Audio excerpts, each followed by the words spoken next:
Hello and welcome to the Medicine Show.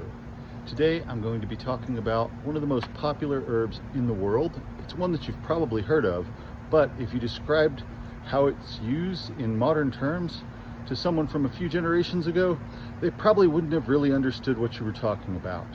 And that herb is Echinacea.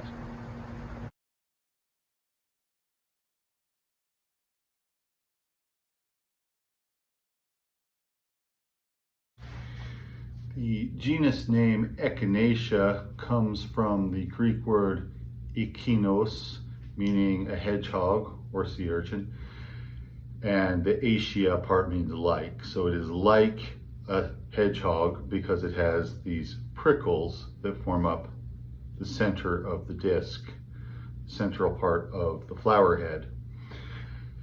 And it was given this name by a German botanist and physician named Conrad Münch. So it was not known to the ancient Greeks. It is a native North American plant. So when you see this whole thing, well, we might refer to this as a flower. Really, this is an inflorescence, a flower head that is a composite of a bunch of flowers together. And that's true not just of Echinacea, but of other members of this family, including dandelions and sunflowers and daisies.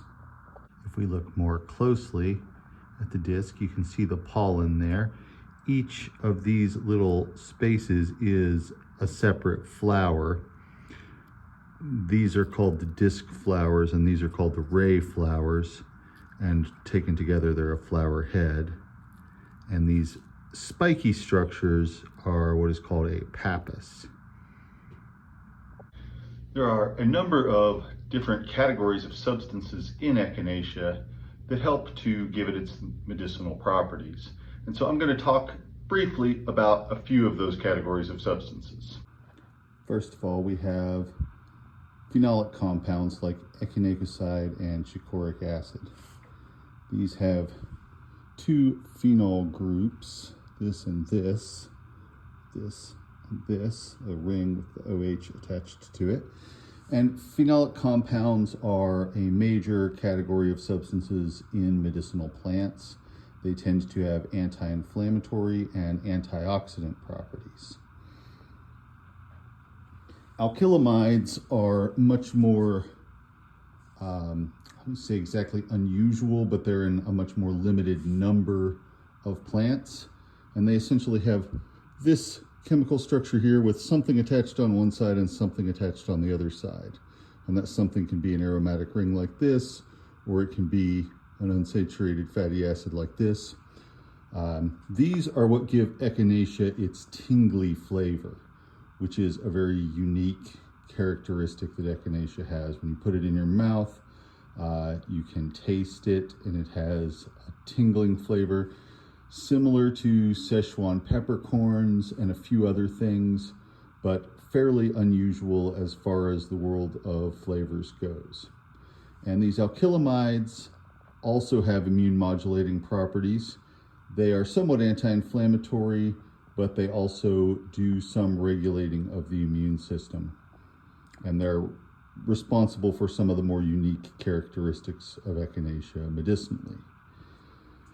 And then another category would be fructans, which are polysaccharides or special starches like this inulin. Inulin is found in a lot of plants that are members of the sunflower family, which Echinacea is, and which Jerusalem artichoke is, for instance, dandelion, chicory.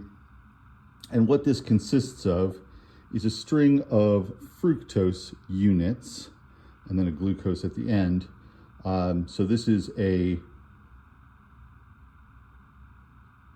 people consider it a form of dietary fiber. It's a starch, and this is not something that the body really breaks down and uses for calories, but the gut bacteria do use it for calories. So it is something that helps to reestablish gut flora after an illness, and that indirectly has an effect on the immune system as well and on recovery from illnesses. So Echinacea wasn't at all well known to English-speaking herbalists until the 1800s.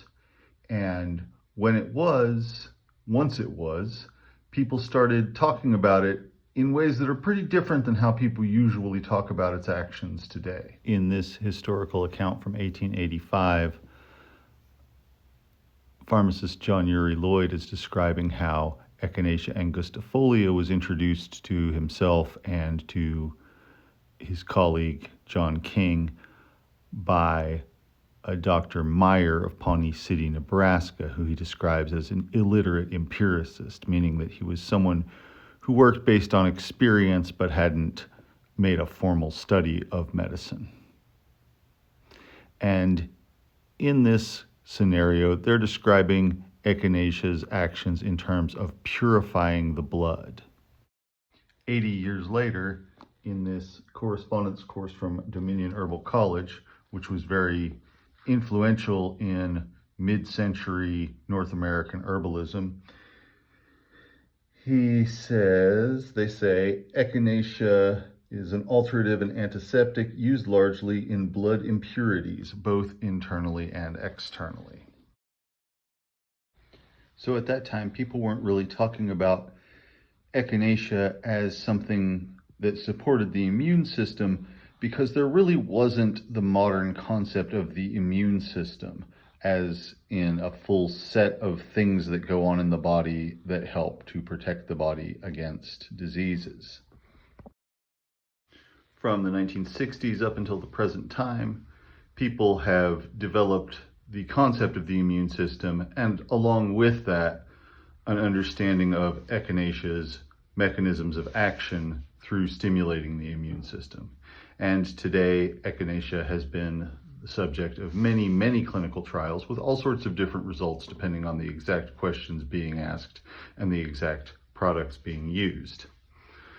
But overall, the finding is that under the right circumstances, Echinacea can be used to support the functions that keep our bodies from getting sick and help us to recover when we are.